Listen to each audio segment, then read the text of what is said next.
여러분 안녕하세요. 다음 시간에는 우리 임진왜란에 대해서 알아볼 텐데요.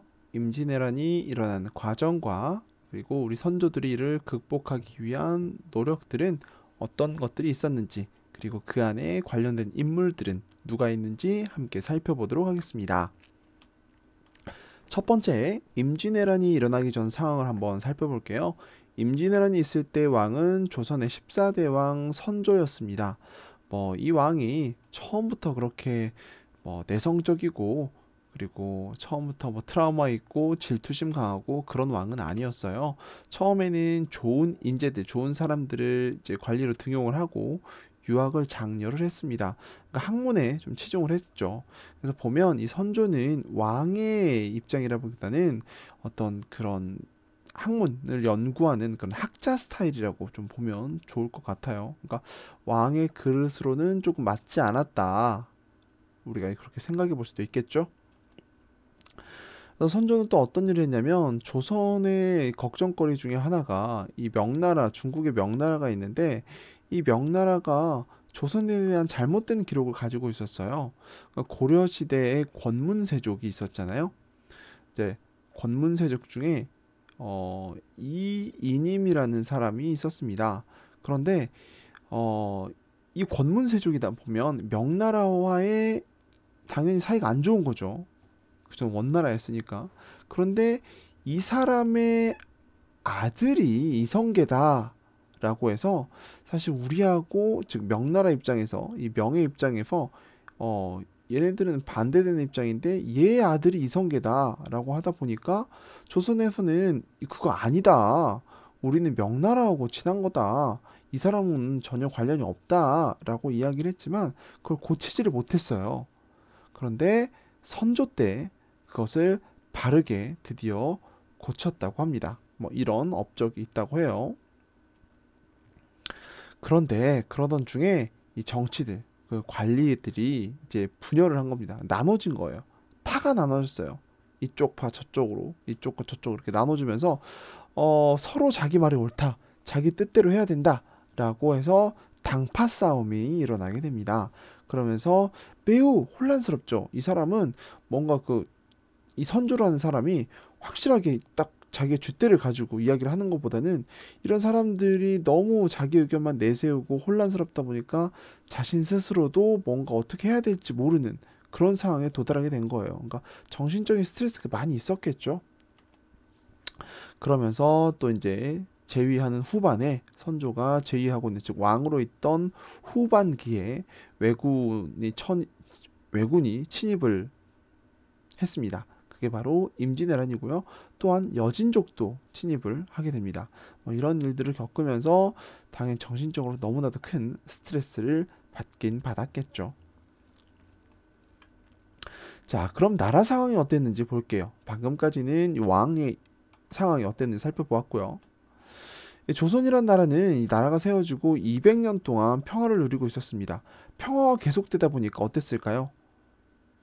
군사적인 준비가 전혀 되지가 않았죠. 그러니까 육군이 훈련을 제대로 안 했던 겁니다. 그냥 슬렁슬렁 하고 그러니까 빡세게 안 한 거죠. 열심히 준비를 안 한 상태였어요.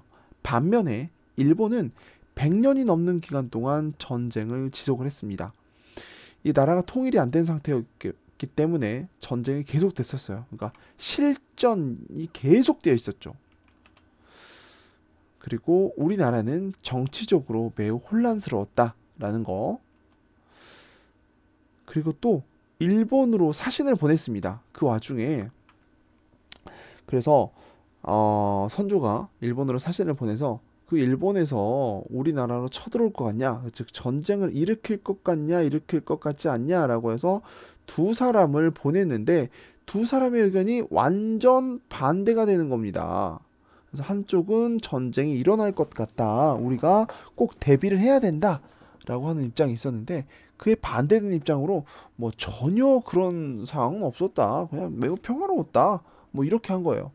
그런데 여기에서 전쟁이 일어날 것 같지 않다라고 하는 쪽에 손을 들어줘 버립니다.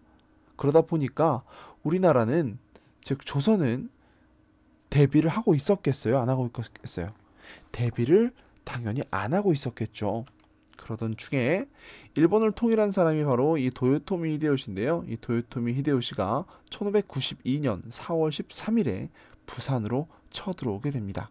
그래서 1592년 이때 임진왜란이 일어나게 되는데 바로 1592 이러고 있을 시간이 없다.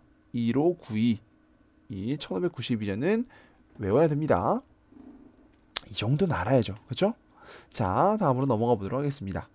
그러면 임진왜란이 이제 발생하게 됐죠. 그런데 일본군이 아까 언제 쳐들어왔다고요? 4월 13일에 쳐들어왔어요. 그런데 이 부산포를 쳐들어와가지고 이제 한번 싸우고 나서 우리 육군들은 전혀 준비가 되어 있지 않았기 때문에 그냥 한 방에 팡팡팡 나가 떨어지는 겁니다. 그러면서 한양으로 오는데 뭐 말 타고 그 다음에 막 군인들이 막 뛰면서 이제 이동을 했겠죠.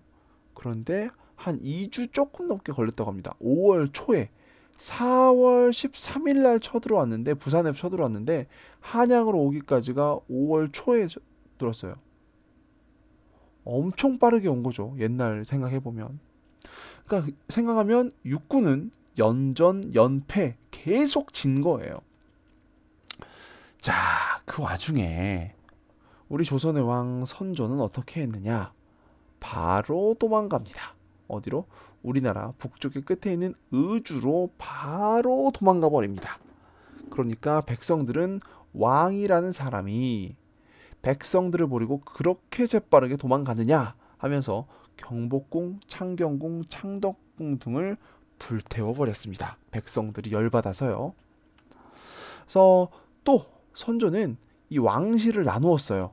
왕실을 나누어 가지고 두 개로 나눠서 자기가 하나 있고 하나는 자신의 아들 광해에게 줘서 나는 나이 많이 들고 늙어서 중국으로 가서 좀 쉬고 있어야 되겠으니까 네가 우리 조선의 의병들을 이끌고 이 혼란스러운 상황을 정리해라 한 겁니다.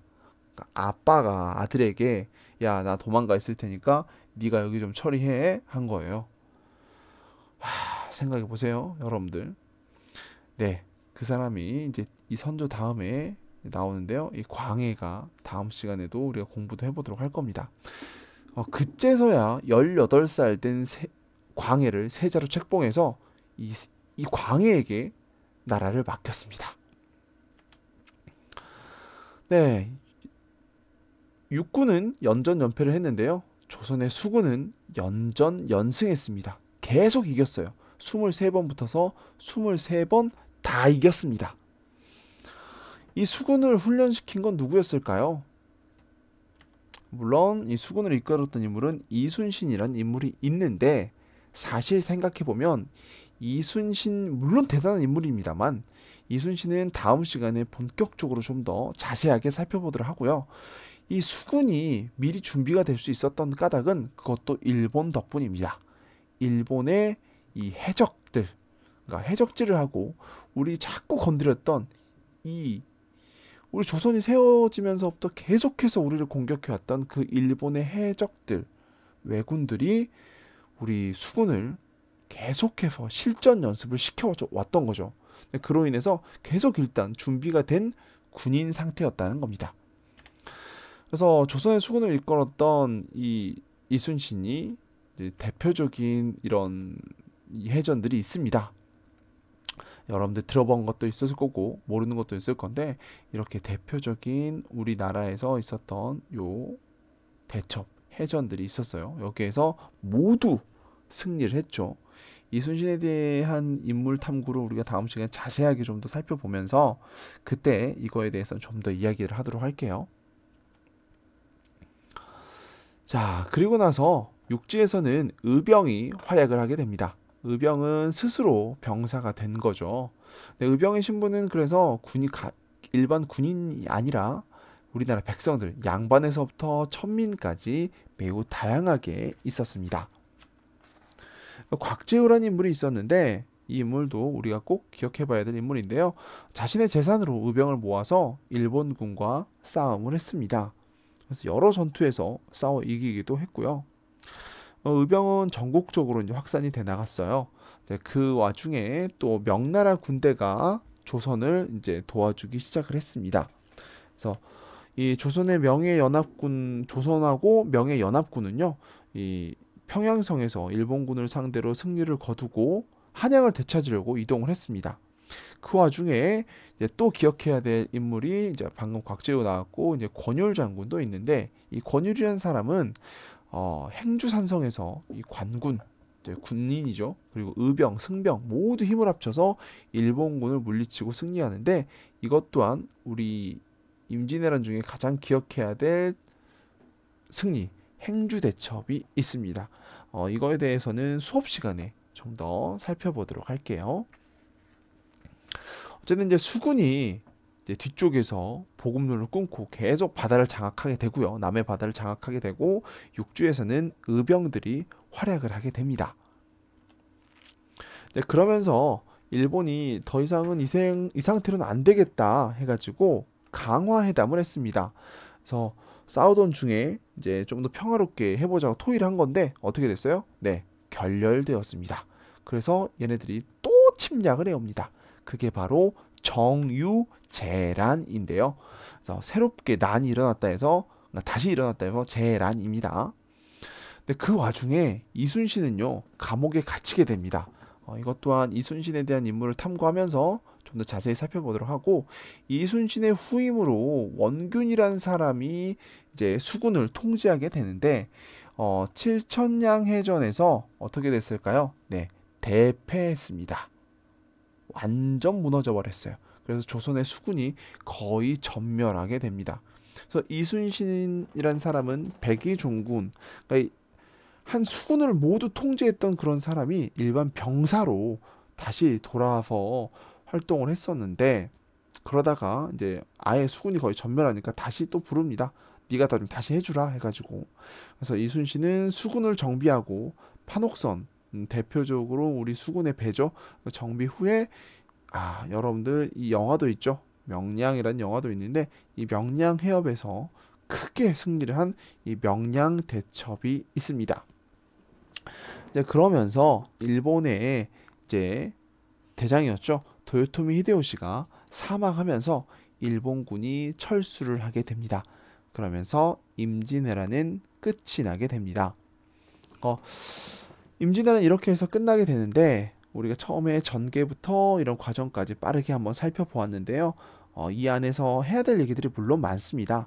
그래서 우리가 이 조선이란 나라가 임진왜란을 극복할 수 있었던 까닭은 무엇인지, 그래서 우리 선조들의 노력은 어떤 노력들이 있었는지 수업 시간에 좀 더 살펴보도록 하고요. 여러분들이라면 이렇게 나라의 위기가 있을 때, 또는 개인의 위기 상황이 있을 때 여러분들은 어떻게 대처를 해야 될지에 대해서도 수업 시간에 이야기를 해보도록 하겠습니다. 그럼 여기까지 잘 보고요. 내용 정리 잘해서 수업 시간에 만나도록 합시다. 안녕.